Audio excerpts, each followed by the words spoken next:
ನಮಸ್ಕಾರ ಸ್ನೇಹಿತರೆ, ನಾನು ನಿಮ್ಮ ಗುರುಪ್ರಸಾದ್. ನೀವು ನೋಡ್ತಾ ಇದ್ದೀರಾ A star real estate YouTube channel. ನೋಡಿ ಸ್ನೇಹಿತರೆ, ನಾನೊಂದು ಕಿರ್ಲೋಸ್ಕರ್ ಲೆವೆಟಲ್ಲಿದ್ದೀನಿ. ಇದು ಪಕ್ಕನೇ ನೇವಿ ಲೆವೆಟ್ ಅಂತ ಒಂದು ಕನ್ವರ್ಷನ್ ಏಕಾತ ಪ್ಲಾನ್ ಅಪ್ರೂವಲ್ ಒಂದು ಬಿಲ್ಡಿಂಗ್ ತೋರ್ಸಕ್ಕೆ ಬಂದಿದ್ದೀನಿ. ನೋಡ್ಕೊಳ್ಳಿ ಸ್ನೇಹಿತರೆ, ಹೆಸರುಘಟ್ಟ ಮೇನ್ ರೋಡ್, ಇದು ಬ್ಯಾಂಗ್ಳೂರು ನಾರ್ತ್ ಬರುತ್ತೆ. ಪಿಣ್ಯದಾಸರಹಳ್ಳಿ 8ನೇ ಮೈಲಿ ಈ ಸಪ್ತಗಿರಿ ಹಾಸ್ಪಿಟ್ಲು ಪಕ್ಕನೇ ಬರುತ್ತೆ ಈ ಒಂದು ಮನೆ. ನೋಡಿ ಸ್ನೇಹಿತರೆ, ಇದು ಪೇಸಿಂಗ್ ನಾರ್ತು 30-40 ಏಕಾತ ಪ್ಲಾನ್ ಅಪ್ರೂವಲ್. ಈ ಬಿಲ್ಡಿಂಗ್ ಸೇಲ್ಗಿದೆ.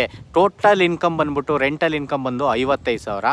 ಓನರ್ ಬಿಟ್ಟು ಸ್ನೇಹಿತರೆ ಒಂದು 35,000 ರೆಂಟಲ್ ಇನ್ಕಮ್ ಇರೋಂಥ ಈ ಒಂದು ಬಿಲ್ಡಿಂಗ್ ಸೇಲ್ಗಿದೆ. ನೋಡಿ, ಕೆಳಗಡೆ ಕಾರ್ ಪಾರ್ಕಿಂಗ್ 2 BHK, ಅದ್ರ ಮೇಲ್ಗಡೆ 3 BHK, ಅದ್ರ ಮೇಲ್ಗಡೆ 2 BHK 2. ನೋಡಿ, ಈ ಒಂದು ಮನೆಗೆ ಓನರ್ ಕೋಟಿಂಗ್ ಪ್ರೈಸ್ ಬಂದ್ಬಿಟ್ಟು ಸ್ನೇಹಿತರೆ ಅವರು 2,10,00,000 ಹೇಳ್ತಾ ಇದ್ದಾರೆ. Pacing north, doors north is to 2 ಇದೆ. ಈ ಬಿಲ್ಡಿಂಗ್ ಸೇಲ್ಗಿದೆ.